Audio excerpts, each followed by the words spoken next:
रहमान कौले मोहम्मद कौले खुदा फरमान न बदला जाएगा, बदलेगा ज़माना लाख मगर कुरान न बदला जाएगा।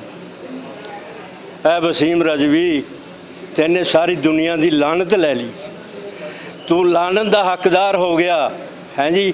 तेरा इत्थे की कहने ना तेरी होगी ना तेरी अगले जहान च बख्शिश होगी।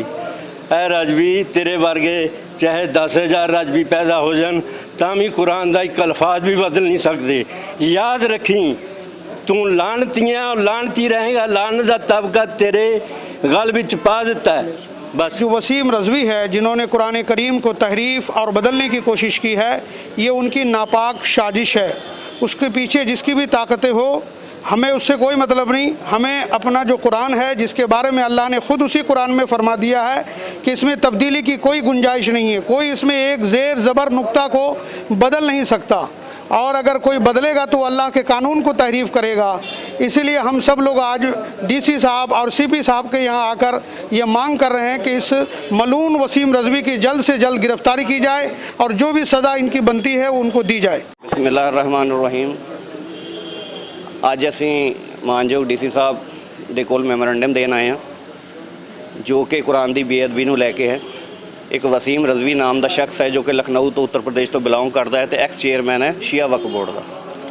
ਪਿਛਲੇ ਦਿਨੋਂ ਉਹਨੇ ਕੁਰਾਨ ਦੇ ਨਾਲ ਛੇੜਛਾੜ ਕੀਤੀ, ਕੁਰਾਨ ਦੀਆਂ 26 ਆਇਤਾਂ ਨੂੰ ਉਹਨੇ ਰਿਮੂਵ ਕੀਤਾ, ਆਪਣੇ ਅਲੱਗ ਤੋਂ ਇੱਕ ਕੁਰਾਨ ਸ਼ਰੀਫ ਜਿਹੜੀ ਹੈ ਪਬਲਿਕ ਕਰਨ ਦਾ ਐਲਾਨ ਕੀਤਾ। ਇੱਥੇ ਹੀ ਉਹਦਾ ਸਬਰ ਖਤਮ ਨਹੀਂ ਹੋਇਆ, ਉਹਦੀ ਬਦਸਲੂਕੀ ਬੇਅਦਬੀ ਖਤਮ ਨਹੀਂ ਹੋਈ। ਉਸ ਤੋਂ ਬਾਅਦ ਉਹਨੇ ਪਵਿੱਤਰ ਕੁਰਾਨ ਦੀ ਜਿਹੜੀ 26 ਆਇਤਾਂ ਨੇ ਉਹਨਾਂ ਨੂੰ ਫਾੜਨਾ ਸ਼ੁਰੂ ਕਰਤਾ, ਜੋ ਕਿ ਤੁਸੀਂ ਲਾਈਵ YouTube ਤੇ ਜਾ ਕੇ ਵੀ ਸਰਚ ਕਰਕੇ ਦੇਖ ਸਕਦੇ ਹੋ। ਅੱਜ ਅਸੀਂ ਇਦਾਰਾ ਸ਼ਰੀਆ ਵੱਲੋਂ ਜੋ ਕਿ ਪੰਜਾਬ ਦਾ ਅਹਿਲੇ ਸੁन्नत वल जमात ਦਾ ਇੱਕ ਤਨਜ਼ੀਮ ਹੈ और पूरे ਪੰਜਾਬ ਦੀਆਂ ਉਹਦੇ ਵਿੱਚ ਮਸਜਿਦ ਮਦਾਰਿਸ ਖਾਨਕਾਵਾਂ ਮਦਰਸੇ ਸਾਡੇ ਬਹੁਤ ਜੁੜੇ ਹੋਏ ਨੇ। ਪੂਰੇ ਪੰਜਾਬ ਤੋਂ ਹੈੱਡ ਆਫਿਸ ਜਿਹੜਾ ਸਾਡਾ ਹੈ ਅੱਜ ਇੱਥੇ ਡੀਸੀ ਸਾਹਿਬ ਕੋਲ ਮੈਮੋਰੈਂਡਮ ਦੇਣ ਆਏ ਹਾਂ ਜੋ ਕਿ ਰਾਸ਼ਟਰਪਤੀ ਜੀ ਦੇ ਨਾਮ ਤੇ ਹੈ। ਅਸੀਂ ਉਸ ਮੈਮੋਰੈਂਡਮ ਦੇ ਵਿੱਚ ਮੰਗ ਕਰਦੇ ਹਾਂ ਕਿ ਵਸੀਮ ਰਜ਼ਵੀ ਨੇ ਜਿਹੜੀ ਕੁਰਾਨ ਸ਼ਰੀਫ ਦੇ ਨਾਲ ਬੇਅਦਬੀ ਕੀਤੀ ਹੈ, ਇਹਦੇ ਜਿਹੜੇ ਕੁਰਾਨ ਸ਼ਰੀਫ ਜਿਹੜੇ ਨੇ ਪਬਲਿਸ਼ ਕੀਤੇ ਨੇ ਉਹ ਜਲਦ ਤੋਂ ਜਲਦ ਜ਼ਬਤ ਕੀਤੇ ਜਾਣ ਔਰ ਇਸ ਦੇ ਖਿਲਾਫ ਜਿਹੜੀ ਬਣਦੀ ਕਾਨੂੰਨੀ ਕਾਰਵਾਈ ਹੈ ਉਹ ਕੀਤੀ ਜਾਵੇ। ਤੇ ਸਾਡੀ ਜਿੰਨੀ ਵੀ ਕਮੇਟੀ ਹੈ ਪੰਜਾਬ ਲੈਵਲ ਦੀ ਉਹ ਸਾਡੀ ਅੱਜ ਮੈਮੋਰੈਂਡਮ ਦੇਣ ਆਈ ਹੈ।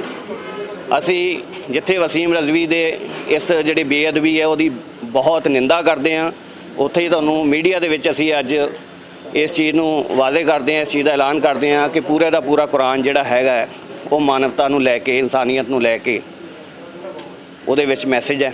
ਉਹਦੇ ਵਿੱਚ ਕਿਸੇ ਵੀ ਤਰੀਕੇ ਦੀ ਕੋਈ ਤਸ਼ੱਦਦ, ਕੋਈ ਆਤੰਕਵਾਦ ਜਾਂ ਕਿਸੇ ਤਰੀਕੇ ਦੀ ਜਿਹੜੀ ਹੈਗੀ ਹੈ ਅਫਰਾ ਤਫਰੀ ਫੈਲਾਉਣ ਦਾ ਉਪਦੇਸ਼ ਬਿਲਕੁਲ ਨਹੀਂ ਦਿੱਤਾ ਗਿਆ। ਅਸੀਂ ਸਾਰੇ ਮੰਗ ਕਰਦੇ ਹਾਂ ਔਰ ਤੁਹਾਡੇ ਮੀਡੀਆ ਅੱਗੇ ਅਸੀਂ ਪੂਰੇ ਦੇਸ਼ ਨੂੰ ਇਹ ਦੱਸਣਾ ਚਾਹੁੰਦੇ ਹਾਂ ਕਿ ਜਿਹੜਾ ਵਸੀਮ ਰਜ਼ਵੀ ਜਿਹੜਾ ਹੈਗਾ ਉਹਨੇ ਕੁਰਾਨ ਦੀ ਬੇਅਦਬੀ ਕੀਤੀ ਹੈ, ਇਹ ਸਾਰੀ ਮਾਨਵਤਾ ਦੇ ਨਾਲ ਬਹੁਤ ਹੀ ਵੱਡਾ ਖਿਲਵਾੜ ਕੀਤਾ ਉਹਨੇ ਤੇ ਇੱਕ ਕੁਰਾਨ ਸ਼ਰੀਫ ਦੇ ਵਿਪਰੀਤ ਜਾ ਕੇ ਜਿਹੜਾ ਉਹਨੇ ਮੈਸੇਜ ਦਿੱਤਾ ਹੈ। ਮੈਨੂੰ ਲੱਗਦਾ ਹੈ ਕਿ ਇਹਦੇ ਪਿੱਛੇ ਦੇਸ਼ ਵਿਰੋਧੀ ਤਾਕਤਾਂ ਨੇ ਜੋ ਉਹਨੂੰ ਐਸਾ ਕਰਨ ਤੇ ਉਕਸਾ ਰਹੀਆਂ ਨੇ।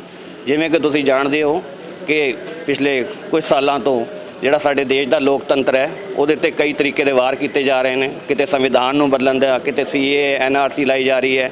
ਤਾਂ ਮੈਨੂੰ ਲੱਗਦਾ ਹੈ ਕਿਤੇ ਨਾ ਕਿਤੇ ਇੱਕ ਬਹੁਤ ਵੱਡੀ ਸਾਜ਼ਿਸ਼ ਜਿਹੜੀ ਹੈਗੀ ਹੈ ਮੁਸਲਿਮ ਸਮਾਜ ਦੇ ਖਿਲਾਫ ਇਹਨੂੰ ਅੱਗੇ ਕਰਕੇ ਕੀਤੀ ਜਾ ਰਹੀ ਹੈ, ਜਿਸ ਦੀ ਅਸੀਂ ਅੱਜ ਕੜੇ ਸ਼ਬਦਾਂ ਦੇ ਵਿੱਚ ਨਿੰਦਾ ਕਰਦੇ ਹਾਂ ਤੇ ਅਸੀਂ ਮੰਗ ਕਰਦੇ ਹਾਂ ਕਿ ਜਲਦ ਤੋਂ ਜਲਦ ਇਹਦੀ ਛਾਪੀਆਂ ਕਿਤਾਬਾਂ ਜਿਹੜੀਆਂ ਨੇ ਜਿਹਨੂੰ ਇਹ ਕੁਰਾਨ ਸ਼ਰੀਫ ਦਾ ਨਾਮ ਦੇ ਰਿਹਾ, ਨਵੇਂ ਕੁਰਾਨ ਸ਼ਰੀਫ ਦਾ ਨਾਮ ਦੇ ਰਿਹਾ, ਉਹ ਜ਼ਬਤ ਕੀਤੀਆਂ ਜਾਣ ਤੇ ਇਹਦੇ ਖਿਲਾਫ ਜਿਹੜੀ ਬਣਦੀ ਕਾਨੂੰਨੀ ਕਾਰਵਾਈ ਹੈ ਕੀਤੀ ਜਾਵੇ। ਲੱਗਦਾ ਕੋਈ ਪੋਲੀਟੀਕਲ ਪਾਰਟੀ ਇਹਦੇ ਪਿੱਛੇ ਹੈ ਕਿਉਂਕਿ ਅੱਗੇ ਇਲੈਕਸ਼ਨ ਆ ਰਹੇ ਆ, ਉਹਨੂੰ ਦੇਖਦੇ ਹੋਏ ਮੁਸਲਮਾਨਾਂ 'ਚ ਵੰਡ ਕਰ ਰਹੀ ਹੈ। ਇਹ ਦੇਖੀਏ ਜੀ, ਅਸੀਂ ਮੈਮੋਰੈਂਡਮ ਦੇਣ ਲੱਗੇ ਹਾਂ, CP ਸਾਹਿਬ ਨੂੰ ਐਪਲੀਕੇਸ਼ਨ ਦੇਣ ਲੱਗੇ ਹਾਂ। ਅਸੀਂ ਮੰਗ ਵੀ ਕਰਾਂਗੇ ਇਹਦੇ ਪਿੱਛੇ ਜੋ ਵੀ ਤਾਕਤਾਂ ਨੇ, ਚਾਹੇ ਉਹ ਪੋਲੀਟੀਕਲ ਪਾਰਟੀ ਹੈ, ਚਾਹੇ ਉਹ ਕੋਈ ਸੰਗਠਨ ਨੇ ਜਿਹੜੇ ਇਸ ਤਰੀਕੇ ਤੋਂ ਲੋਕਤੰਤਰ ਦਾ ਜਿਹੜਾ ਘਾਣ ਕਰ ਰਹੇ ਨੇ, ਉਹਨਾਂ ਦੇ ਖਿਲਾਫ ਜਿਹੜੀ ਵੀ ਇਹ ਤਫਤੀਸ਼ ਕਰਕੇ ਉਹਨਾਂ ਦੇ ਖਿਲਾਫ ਵੀ ਬਣਦੀ ਕਾਰਵਾਈ ਕਰਨੀ ਚਾਹੀਦੀ।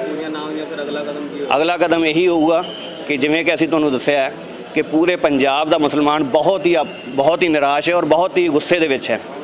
ਬਟ ਜਿਵੇਂ ਕਿ ਤੁਸੀਂ ਜਾਣਦੇ ਹੋ ਕਿ ਕੋਵਿਡ ਦਾ ਦੌਰ ਚੱਲ ਰਿਹਾ ਹੈ, ਸਾਡੇ ਸਮਝਾਉਣ ਤੇ ਉਹ ਸੜਕਾਂ ਤੇ ਨਹੀਂ ਉਤਰੇ। ਜਿਵੇਂ ਕਿ ਤੁਸੀਂ ਪੁੱਛਿਆ ਹੈ ਕਿ ਜੇ ਸਾਡੇ ਮਤਲਬ ਬਣਦਾ ਹੱਕ ਜਾਂ ਬਣਦੀ ਕਾਨੂੰਨੀ ਕਾਰਵਾਈ ਨਹੀਂ ਕੀਤੀ ਜਾਂਦੀ ਤਾਂ ਮੁਸਲਿਮ ਸਮਾਜ ਕੀ ਕਰੂਗਾ? ਫਿਰ ਸਾਡੇ ਵੀ ਹੱਥ ਖੜੇ ਹੋਣਗੇ, ਫਿਰ ਮੁਸਲਿਮ ਸਮਾਜ ਸੜਕਾਂ ਤੇ ਉਤਰ ਕੇ ਆਪਣਾ ਇਤਜਾਜ ਦਰਜ ਕਰੂਗਾ। ਉਹਦੀ ਜ਼ਿੰਮੇਦਾਰ ਜਿਹੜੀ ਹੈਗੀ ਹੈ ਪ੍ਰਸ਼ਾਸਨ ਔਰ ਸਰਕਾਰ।